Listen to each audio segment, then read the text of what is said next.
देखो आज अपन करेंगे बोस-आइंस्टीन स्टैटिस्टिक। इसमें क्या होता है कि जैसे मान लो एक सिस्टम है अपने पास, ठीक है। उस सिस्टम में क्या है, बहुत सारे पार्टिकल्स हैं। तो बोस-आइंस्टीन क्या कहता है कि जो सारे पार्टिकल्स हैं वो एक जैसे ही हैं, मतलब उनको अलग अलग नहीं कर सकते। जैसे एक बाल्टी में 3 गेंद हैं और बोस-आइंस्टीन उसे सभी गेंदों को एक जैसा ही मानता है। उनके सारे कलर एक जैसे हैं, साइज एक जैसे हैं, उनका वॉल्यूम एक जैसा है, सब कुछ एक जैसा है। तो अगर उन तीनों को अलग सिस्टम में रखोगे, मतलब साथ में पेयरिंग करके, तो भी कोई नई स्टेट नहीं बनेगी, ठीक है। ये बोस-आइंस्टीन कहता है। और ऐसे ही बट मैक्सवेल बोल्ट्जमैन क्या कहता है कि जो सिस्टम है उसके अंदर जितने भी पार्टिकल्स हैं वो सारे अलग अलग हैं, मतलब उन सभी का वॉल्यूम अलग होगा, उनका कलर अलग है, उनकी एनर्जी स्टेट्स अलग है, सब कुछ अलग है, ठीक है। तो ऐसी कंडीशन में अगर उनको साथ में रखेंगे किसी अलग सिस्टम में, तो फिक्स है कि कोई ना कोई नई एनर्जी स्टेट बनेगी। यही एम्बी स्टेटिस्टिक का वो है कहना है, और बोस-आइंस्टीन का अलग है, ठीक है। अब इसको समझे कैसे, जैसे अपन मान लो अपने पास 4 पार्टिकल्स हैं, A B C D, और 4 पार्टिकल्स हैं। देन एक्स और वाई 2 अलग अलग सेल्स हैं। अब एक्स और वाई सेल्स इस तरह हैं कि एक्स में या एक्स और वाई में जब अपन ये पार्टिकल्स रखते हैं तो कोई से भी एक सेल में एक साथ 3 ही पार्टिकल्स आ सकते हैं। चौथा पार्टिकल उसमें आने के लिए जगह नहीं है, उस चौथे पार्टिकल को दूसरे सेल में रखना पड़ेगा। तो ऐसे इस कंडीशन में एम्बी स्टैटिस्टिकल में क्या होगा, ये देखो, सेल एक्स में जैसे B C D 3 पार्टिकल्स रख लिए तो ए उसमें आ नहीं पाएगा, तो ए बाहर रहेगा सेल वाई में। वैसे ही एक बार बी बाहर रहेगा, एक बार डी बाहर रहेगा और एक बार सी बाहर रहेगा एम्बी स्टैटिस्टिक में। और वही बोस-आइंस्टीन में क्या है, बोस-आइंस्टीन क्या कहता है कि सारे पार्टिकल्स एक जैसे हैं, उनमें कोई भी डिफरेंस नहीं है। तो A B C D चारों पार्टिकल्स ही एक जैसे हैं, मतलब उन्हें ए मान लिया। तो अगर एक्स में ए है, 3 ए अलग अलग पार्टिकल्स जिनको हम एक ही मानते हैं बोस-आइंस्टीन में, वो ए है, तो वाई में भी ए ही होगा। तो एम बी में क्योंकि सारे अलग अलग थे तो इस कंडीशन में 4 स्टेट्स बनी थी, और जबकि बोस-आइंस्टीन में स्टेट एक ही बन रही है, ठीक है। अब इसमें एक और एम्बी सेल्स में, एक एम्बी स्टैटिस्टिकल में एक और कंडीशन ले ले तो अपन, जैसे तो अब जैसा मैंने समझाया था कि पार्टिकल्स एक्स और वाई में इस तरह ऐड कर सकते हैं। अब एक और केस ऐसे आ गया कि इस बार जो सेल है एक्स और वाई, वो खुद सेल 4 पार्टीशंस में डिवाइडेड है, जैसा डायग्राम में तुम्हें दिख रहा है। एक सेल के 4 पार्ट्स हैं, तो उनमें पार्टिकल्स आने के टोटल 20 प्रोबेबिलिटीज़ है, यानी 20 एनर्जी स्टेट्स बनी हुई है। यहाँ पे ओमेगा जो है ना अलग अलग स्टेट्स दिखा रहा है, ठीक है। ऐसे ही वाई में 4 होंगे क्योंकि एक ही पार्टिकल्स है, बट यहाँ पर 4 नहीं होंगे, यहाँ पर इनके अलग अलग एनर्जी स्टेट टोटल 20 होंगे जिनको ओमेगा से दिखा रहे हैं, ठीक है। चलो अब अपन देखते हैं केस, ठीक है। उसमें नॉर्मल सा केस किया है, क्या है कि एक सिस्टम है, उसके अंदर n इंडिपेंडेंट पार्टिकल्स है, ठीक है। आइडेंटिकल पार्टिकल्स है, इतना ध्यान रखना, ठीक है। Let this particles be divided into quantum groups. जैसे जैसे मान लो उस सिस्टम के अंदर n1 n2 dash dash dash ni numbers of particles हैं, और उनकी जो अप्रोक्सीमेट कांस्टेंट एनर्जी है वो ε1 ε2 डैश डैश εi है, ठीक है, ठीक है। और ये रेस्पेक्टिवली है n1 n2 dash dash ni के लिए, ठीक है। अब उसमें जो एनर्जी लेवल्स हैं वो इस यहाँ पर G1 G2 Gi dash dash Gi है, ठीक है, ये इसमें लिखा हुआ है, ठीक है। एंड ये और यहाँ पर जो डी जनरेसी, ये जी है एनर्जी लेवल के लिए डी जनरेसी है, ठीक है। अब जैसे तो क्या हुआ कि एनर्जी लेवल कौन से हैं, ε2 डैश डैश एप्सिलॉन की, ओके। इनके रेस्पेक्टिवली डी जनरेसी स्टेट्स कौन सी है, G1 G2 dash dash Gi dash dash Gk। और ऑक्यूपेशन नंबर कौन से हैं, n1 n2 dash ni nk है ना, ठीक है। ये चीज़ हो गई। अब देखो बोस-आइंस्टीन में अपने पास क्या कंडीशन है, क्या करना, क्या अपन को इसमें करना क्या, तो सबसे बड़ी प्रॉब्लम ये होती है कि n पार्टिकल्स हैं जो बिल्कुल सेम है, उनको पहचाना नहीं जा सकता अलग अलग तरीके से, ठीक है। जैसे कोई वो जस्ट लाइक कोई एग्जांपल, बॉल्स हैं बहुत सारी बाल्टी के अंदर, बट इस बार क्या है, उनका साइज़ सेम है, उनका वॉल्यूम सेम है, उनकी एनर्जी सेम है, प्लस उनका कलर भी सेम है, मतलब वो एक दूसरे के बिल्कुल सेम है। तो अब ऐसी में क्या है, हम पहचान ही नहीं सकते कि अलग कौन सी बॉल ए है, कौन सी बॉल बी है, ठीक है। अब इन बॉल्स को अपन को करना क्या है, जीआई अलग अलग बाल्टीज हैं, बाल्टियों को मान लो, बकेट्स होती है ना, उनको मान लो जीआई बकेट्स हैं, उनमें अपन को उन बॉल्स को डालना है, ठीक है। बट यहाँ पर ये है, यही प्रॉब्लम है कि इनको किस तरह डालना है, ठीक, उन बाल्टियों में, क्योंकि नंबर ऑफ बॉल्स तो ठीक है पहचानी नहीं जा सकती, बट बाल्टियों को पहचाना जा सकता है, यानी जो जीआई स्टेट्स है उनको पहचाना जा सकता है, जीआई डीजनरेसी स्टेट्स है, ठीक है। और यहाँ पे कोई रेस्ट्रिक्शन नहीं है कि लाल वाली कोई, ये सारी जैसे इस एक बॉल को किस बाल्टी में डालना है, लाल वाली में डालना है, दूसरी में ब्लू वाली में डालना है, ग्रीन वाली में डालना है, किसी में भी डाल सकते हो, ठीक है। यही है। अब इसमें आगे क्या आता है, the particles are from each other.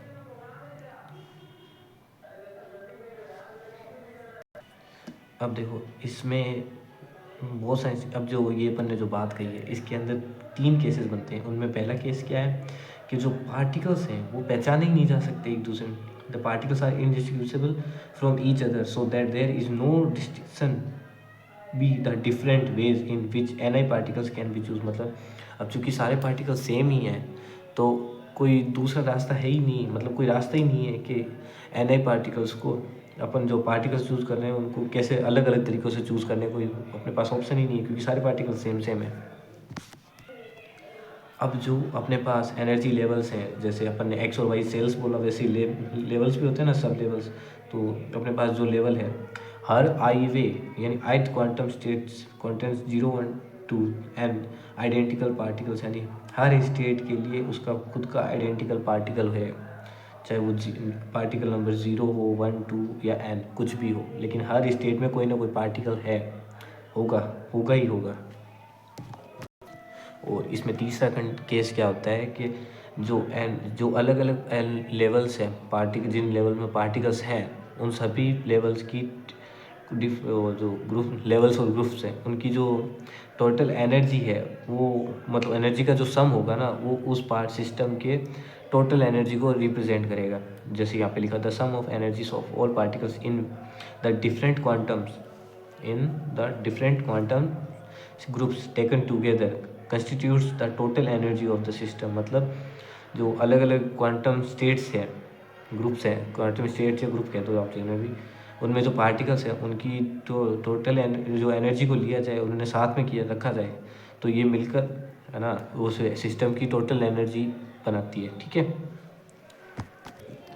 अब देखो बोस-आइंस्टीन डिस्ट्रीब्यूशन को अपन समझते हैं। अपन एग्जांपल लेते हैं, एक बॉक्स है, उसको अपन ने अलग अलग सेक्शंस में डिवाइड कर रखा है, ठीक है। और उसमें अलग अलग, मतलब अलग अलग सेक्शंस में अपन ने पार्टिकल्स ऐड करने हैं, मतलब डिस्ट्रीब्यूट कर दिया अपन ने, ठीक है। अब करने हैं अपन को, करे नहीं है, तो देखो the choice that which of compartments will have the sequence can be made in GI base. मतलब कि जो अपन ने जो कंपार्टमेंट्स बनाए हैं उनको अपन जीआई तरीक़ों से बना सकते हैं, क्योंकि यहाँ वो कंपार्टमेंट स्टेट्स को रिप्रेजेंट करते हैं, ये स्टेट है, तो जैसे तो टोटल जीआई स्टेट्स, तो अब बॉक्स को अलग अलग सेक्शंस में डिवाइड करने के, मतलब अलग अलग एनर्जी लेवल्स में डिवाइड करने के जीआई अपने पास तरीके हैं, ठीक है।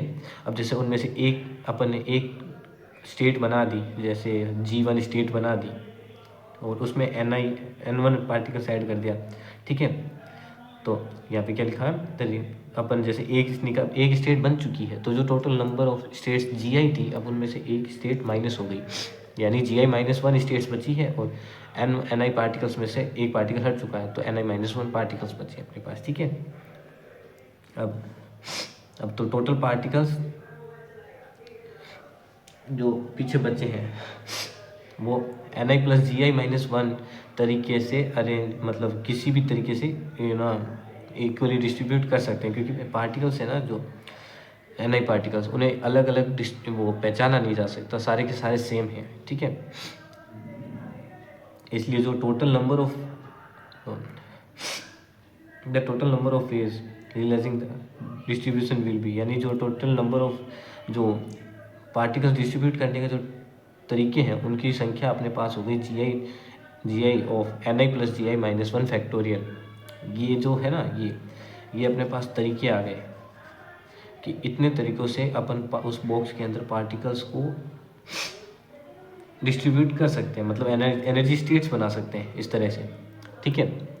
अब जो पार्टिकल्स हैं वो पहचाने नहीं जा सकते, इंडिस्टिंग्विशेबल है, एंड उनका जो पहचाने नहीं जा सकते उनको कैसे ही रीअरेंज करो, उनका वो सारे के सारे सेम ही रहने हैं, उनमें जो एनर्जी स्टेट्स बनेगी वो सेम टू सेम ही रहनी है, उनमें कोई डिफरेंस नहीं आना है, ठीक है। तो इनसे कोई फ़र्क पड़ेगा नहीं। तो अपने पास अब इस कंडीशन में, क्योंकि जो इंडिस्टिंग्विशेबल है, तो इस कंडीशन में अपन को क्या करना पड़ेगा, जो अपन ने जो ये तरीके निकाले थे एनर्जी स्टेट्स डिवाइड करने का, तो इसमें हमें ni फैक्टोरियल का डिवाइड करना पड़ेगा। तो अब जो हमारे पास जो टोटल नंबर ऑफ वेज है अपने पास, जो तरीके हैं, वो gi of ni plus gi minus 1 upon ni, यहाँ पे ये फैक्टोरियल आएगा, अपॉन ni फैक्टोरियल है, ओके। ये देख लो, ये ni, ये अलग अलग एनर्जी लेवल्स हैं, ओके। अब देखो जो अपने सेल्स हैं वो इनडिस्ट्रीब्यूटेबल है, मतलब उन्हें पहचाना नहीं जा सकता। तो अब इन सेल्स को इधर उधर परम्यूट कर दें, मतलब कि इधर उधर रीअरेंज करते हैं, तब भी कोई नई एनर्जी स्टेट्स नहीं बनेगी। और जब नई एनर्जी स्टेट नहीं बन रही, तो इस कारण जो टोटल नंबर्स काउंट होंगे उसमें वो ओवर काउंट होते जाएंगे। तो इस ओवर काउंट को घटाने के लिए इसमें अपन को gi जो एनर्जी स्टेट्स हैं gi फैक्टोरियल का डिवाइड करना पड़ेगा। तो ठीक है, अब यहाँ पर अपन ने तो इसमें gi फैक्टोरियल का डिवाइडेशन किया। अब अपन को पता है n फैक्टोरियल अपने पास है, अगर उसमें से हम n कॉमन लेते हैं तो पीछे बचता है n of n minus 1 factorial. वही सेम चीज़ यहाँ पे हुई है, इसमें से अपन ने gi फैक्टोरियल में से gi को अपन ने कॉमन ले लिया, तो gi से gi कैंसिल आउट हो गया, ये minus 1 factorial upon gi of gi minus 1 के फैक्टोरियल डॉट ni फैक्टोरियल, ठीक है। तो यहाँ पे जो gi से gi कैंसिल आउट हो गया, तो यहाँ पर हमारे पास क्या बचा, जो टोटल वेज थे। अब जो हमारे पास रियल तरीके बचे हैं वो ni प्लस gi माइनस 1 का factorial dot upon ni factorial into gi minus 1 का फैक्टोरियल बचा है। समझे मेरी बात? अब देखो, अपन ने ये यहाँ तक जो भी किया, ये तो एक एक्सप्रेशंस के लिए अपन ने किया, जैसे कोई अलग तरीके, एक फिक्स तरीके से अपन ने सेल्स को मतलब अलग अलग स्टेट्स में बांटा, उसके अंदर अपन ने पार्टिकल्स डिस्ट्रीब्यूट किए, ठीक है। अब ऐसे सिस्टम में तो इन्फिनिटिव स्टेट्स होती है एनर्जी स्टेट, तो हर एक एनर्जी स्टेट्स के लिए अलग अलग तरीके होंगे जिनमें अपन को पार्टिकल्स को असाइन करेंगे उन सब के अंदर। जैसे एप्सिलॉन 1 एक एनर्जी लेवल था, जैसे एप्सिलॉन 2 अलग एनर्जी लेवल्स होंगे, ऐसे number of energy levels infinitive होंगे। तो अब उस सिस्टम के लिए टोटल नंबर ऑफ जो वेव्स होंगी, जिससे कि अपन उनको उसके अंदर पार्टिकल्स डिस्ट्रीब्यूट कर सकें, उनको अपन कैसे लिखेंगे, g इजिकल टू इन सब का हम प्रोडक्ट कर देंगे, जो ni स्टेट्स हैं उनकी सबकी प्रोडक्ट कर देंगे। ये जो है ना n1 से लेकर n1 जो g1 स्टेट में है, उससे लेकर ni पार्टिकल जो gi पार्टिकल में है, उन सभी का प्रोडक्ट करेंगे ना, तो वो प्रोडक्ट अपने टोटल तरीके बताएगा। उस पूरे सिस्टम के लिए जो अपने पास टोटल तरीके आएंगे ना, वो उस g है वो इन सभी के प्रोडक्ट से आएगा। तो यहाँ पर ये इसकी जो फाइनल वैल्यू आएगी, जो तरीके होंगे वो अपने पास ये होंगे, ठीक है। अब देखो क्या है, जो सिस्टम है उसमें जो भी माइक्रो स्टेट्स है उनको एक्सेस करने का जो प्रोबेबिलिटी है वो सबकी सेम रहती है, इक्वल होगी, ठीक है। तो जो नंबर ऑफ जो सिस्टम की प्रोबेबिलिटी है स्टेट की, वो नंबर ऑफ वेज के प्रोपोर्शनल रहती है, ठीक है। तो इसमें अपन को अब सिस्टम की जो प्रोबेबिलिटी इसको मैक्सिमम करने के लिए क्या करना होगा, अपन को जो फॉर्मूला है इसको मैक्सिमम करना पड़ेगा। अब फैक्टोरियल डायरेक्ट मैक्सिमम होगा नहीं, ये बहुत मुश्किल होता है। तो अब अपन क्या करेंगे, अब अपन इसका लॉग ले लेंगे, ठीक है। इसका लॉग लेंगे तो अपने पास ये टर्म आएगी, जब इसका अपन जो इक्वेशन थर्ड आई थी, अपने उसका लॉग लेने पर ये टर्म आएगी अपन। अब अपन को इसको सॉल्व करना है। सॉल्व कैसे करेंगे, इसमें स्टर्लिंग का जो एक फॉर्मूला है log n फैक्टोरियल का, वो फॉर्मूला लगाएंगे। वो क्या है कि जैसे log n का फैक्टोरियल है, तो उसमें क्या होगा n log n minus n। अब ये जो फॉर्मूला है अपना, इससे इन तीनों टर्म्स के अंदर अप्लाई करना है। इस तीनों टर्म्स के अंदर अप्लाई करेंगे तो क्या होगा, ये log ni, ये अपन ने वापस इक्वेशन थर्ड लिखी। अब इसमें log n फैक्टोरियल क्या होगा, n log n minus n। तो जैसे ये log है, ये n है, ये पूरा n है, तो log n फैक्टोरियल क्या होगा, n log n minus n। Okay, same to same चीज़ इसी में करी, n log n minus n, और सेम यही चीज़ ये इसमें करी। अब इसमें एक क्वेश्चन बन रहा होगा कि यहाँ पे जो 1 लिखा हुआ है इन सब में, N I plus G I minus one, ji I minus one, ये 1 गायब क्यों गया, जैसे मैंने यहाँ गायब कर दिया। तो इसका रीज़न ये है कि जो 1 है वो number of particles and the number of states, energy state, degeneracy states, जो भी आप बोलना चाहो, उनके कंपैरेटिवली बहुत ज़्यादा छोटा है। क्योंकि नंबर ऑफ स्टेट्स भी इन्फिनिटी हो सकती है, बहुत लार्ज नंबर है, और नंबर ऑफ डीजेनरेसी स्टेट्स भी इन्फिनिटी हो सकती है एक सिस्टम के अंदर। क्योंकि और अब ये क्योंकि बहुत ज़्यादा बड़ी क्वांटिटी हो गई 1 के कंपैरेटिवली, तो अपन ने यहाँ पर 1 को नेग्लेक्ट कर दिया। ठीक है, कोई डाउट उम्मीद करता हूँ नहीं रहेगा। अब ये यहाँ पर अपन ने इसको स्टर्लिंग फार्मूले से इन तीनों टर्म्स को खोला अपन ने, तो यहाँ पर N I ji I minus के हैं, और यहाँ पर वो थोड़ा सा है ना कैलकुलेशन गलत करती थी, प्लस माइनस का थोड़ा ध्यान नहीं करा था। तो यहाँ पर एन आई जी आई दोनों ही माइनस के हैं, बट यहाँ पे जो आएंगे, जो पहले माइनस के दिख रहे थे वो यहाँ पे प्लस आएंगे, तो दोनों सेम है बट साइन डिफरेंट है, तो ये घट जाएंगे, सब्सट्रैक्ट हो जाएंगे एक दूसरे से। पीछे हमारे पास ये टर्म्स बचेगी जिसे अपन ने इक्वेशन 5 दे दिया। अब इसका पार्शियल डिफ्रेंशिएशन करते हैं अपन। यहाँ पर जो डेल्टा है, डेल है, वो पार्शियल डिफ्रेंशिएशन शो कर रहा है। ठीक है, अपन यहाँ पे लिखा नहीं है, पार्शियल डिफरेंशिएट किया है अपने इस पूरी टर्म को। तो ये डेल लॉग ओमेगा, और यहाँ पर भी वहाँ प्लस पूरी टर्म्स के साथ डेल लग गया। तो अब अपन यहाँ पार्शियल डिफरेंशिएशन कैसे करेंगे ये देखते हैं अपन। ठीक है, अब अपन इस पहली टर्म के अंदर जाते हैं।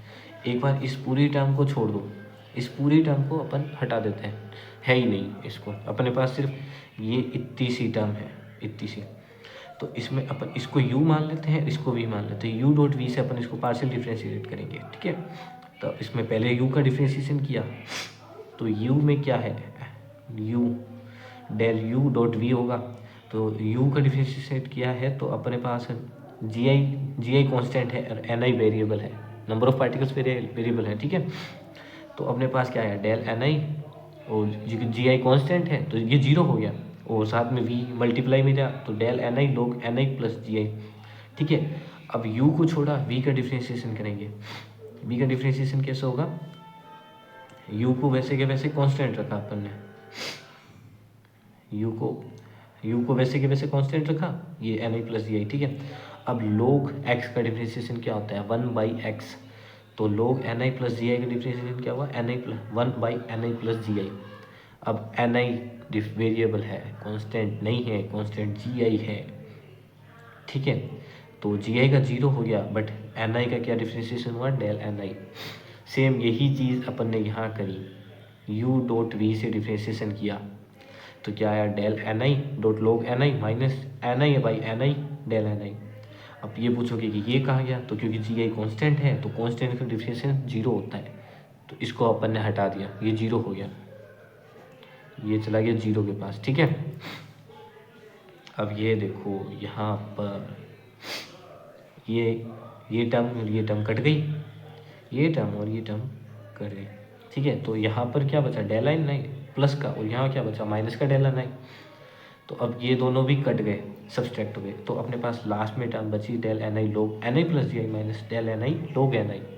ओके,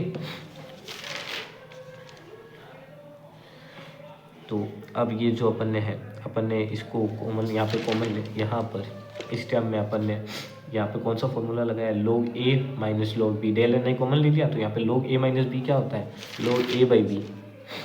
ठीक है, अब अपन कॉमन लिया,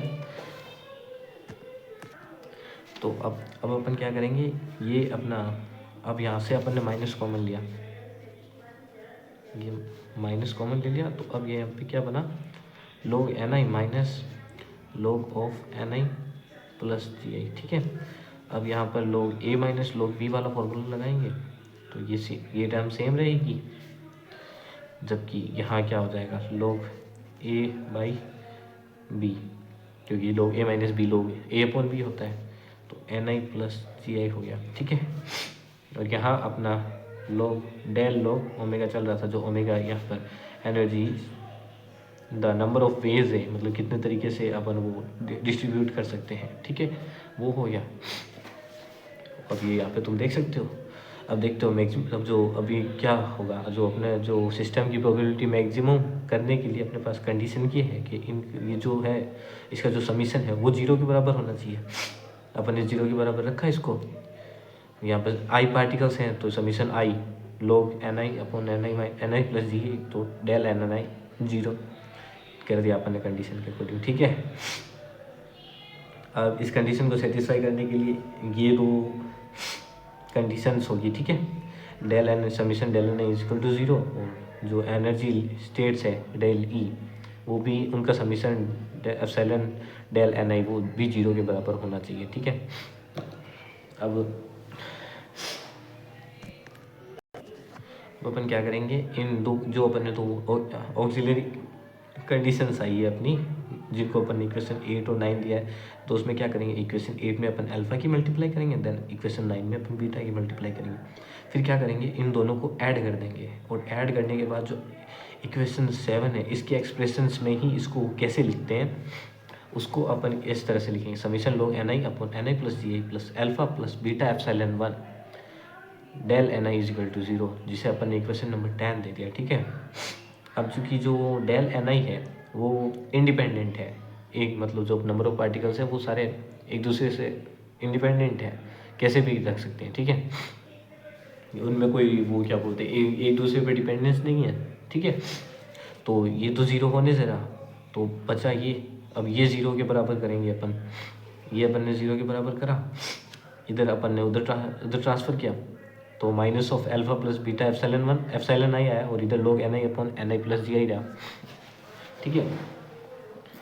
अब यहाँ पर अपन क्या करेंगे, दोनों तरफ एक्सपोनेंशियल ले लेंगे या फिर लोग को उधर का भेज देंगे, कुछ भी कह सकते हो, ठीक है। तो अपन ने भेजा, तो इधर क्या बचा ni upon ni plus G I, और इधर बचा e की power minus alpha plus beta epsilon I, ठीक है। अब इसको ऊपर नीचे करा, मतलब अंश में हर को बदल दिया अपन ने, तो यहाँ पर क्या बना ni plus G I upon ni, और 1 अपॉन ई की power minus alpha plus beta epsilon क्या हो गया, ई की पावर प्लस का एप्सिलॉन प्लस बीटा एप्सिलॉन, ठीक है। अब यहाँ पर इसने अपन ने इसको डिवाइड कर दिया पार्टिकल्स अलग अलग, ठीक है। तो यहाँ पर क्या बना ni अपॉन ni 1 और जी आई अपॉन ni, ठीक है। और इधर ये सेम टू सेम चल रही है, और चूँकि अब इधर 1 को इधर की तरफ ट्रांसफ़र कर दिया, तो अपने पास G I upon ni equal to E की power alpha plus beta epsilon I minus 1 है।